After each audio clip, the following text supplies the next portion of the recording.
Big boss season 8 లోకి wild card entries వచ్చిన తర్వాత హౌస్ లో ఉన్న కంటెస్టెంట్స్ యస్మికి, పృథ్వీకి, నిఖిల్ కి క్లారిటీగా అర్థమైంది. వాళ్ళు మణికంఠ విషయంలో ఎంత పెద్ద మిస్టేక్ చేశారో. యష్మి ప్రతి వారం మణికంఠనే టార్గెట్ చేస్తూ నామినేషన్ చేయడం, ఏదో పెద్ద ఘనకార్యం చేస్తున్నట్టు ప్రత్యేకంగా ప్రతి వారం నిన్నే నామినేట్ చేస్తామంటూ సవాల్ చేయడం, తరువాత కొన్ని సీన్స్ లో చూసుకుంటే మణికంఠతో మంచిగా ఉంటున్నట్టు నటిస్తూ అవకాశం వచ్చిన ప్రతిసారి మణికంఠకు వెన్నుపోటు పడడంతో బిగ్ బాస్ చూసే ఆడియన్స్ అందరూ కూడా ఏం ఫీల్ అవుతున్నారు.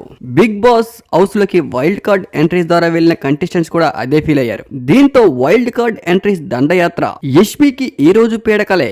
వైల్డ్ కార్డ్ ఎంట్రీస్ ఇచ్చిన షాక్ కి యష్మికి ఈ రోజు నిద్ర కూడా పట్టుండదు. కేవలం మణికంఠ ఇన్ని వారాల్లో ఇంత ఓటింగ్ తో సేవ్ అవడం గల కారణం కూడా యష్మి చేసిన ఓవర్ యాక్షనే. ప్రతిసారి కూడా మణికంఠ ఇన్ని వారాలు హౌస్ లో ఎలా ఉంటున్నాడో అర్థం కావట్లేదంటూ, అసలు చూసే ఆడియన్స్ ఎలా సేవ్ చేస్తున్నారో కూడా అర్థం కావట్లేదంటూ నిఖిల్ తో పృథ్వీతో పదే డిస్కస్ చేయడం, నామినేషన్స్ టైంలో టాస్కుల టైంలో మణికంఠకి అనరాని మాటలని అనేసి తరువాత ఏం తెలియనట్టు ఏదో సపోర్ట్ చేస్తున్నట్టు బిల్డప్ ఇస్తూ ఎప్పుడెప్పుడు అవకాశం దొరికినప్పుడల్లా మణికంఠని తొక్కేద్దామని చూస్తున్న యష్మికి హౌస్ లోకి వెళ్లిన వైల్డ్ కార్డ్ ఎంట్రీస్ ఒక్కసారిగా షాక్ ఇచ్చారు. హరితేజ, ముక్కు అవినాష్, అశ్వగంధ, నైని, పావని, టేస్టీ తేజ ఇచ్చిన షాక్ కి యష్మి, పృథ్వీ, నిఖిల్ కి ఫీజులిగిపోయాయి.